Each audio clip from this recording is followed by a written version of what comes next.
number 2 on the did you know question, because this really blew my mind. Do you know which books the Nazis were burning?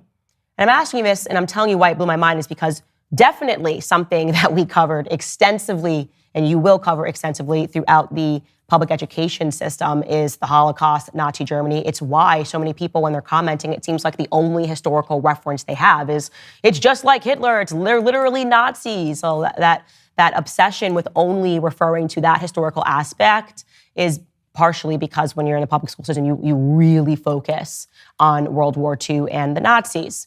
So I was shocked that I never learned throughout that schooling that the brown shirts, the student activists that went around burning a bunch of books, were burning books that they deemed to be Marxist and that they deemed to be overtly sexual.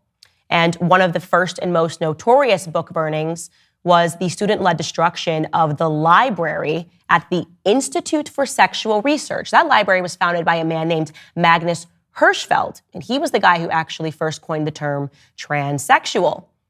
In that library, he kept sexually stimulating objects and erotic imagery from non-Europeans. He was particularly and bizarrely interested in the history of sexuality and its deviations in Africa.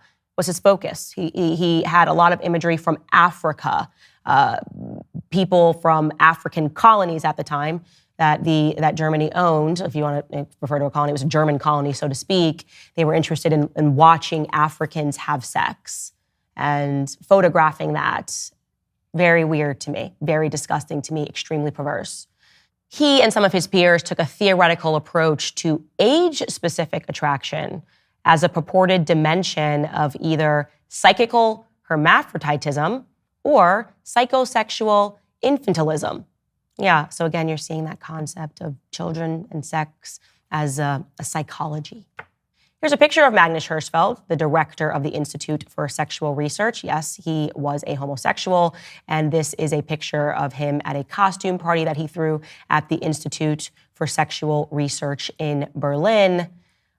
He is the one that is in the glasses, and he is holding hands with his partner, Karl Gies. By the way, now Magnus is hailed as a hero or whatever, and in my view, he's a pervert. Doesn't mean that his library or his institute should have been burned down. There's no excuse for burning down an institute, but we don't then also pretend that somebody that is perverse is somehow a hero.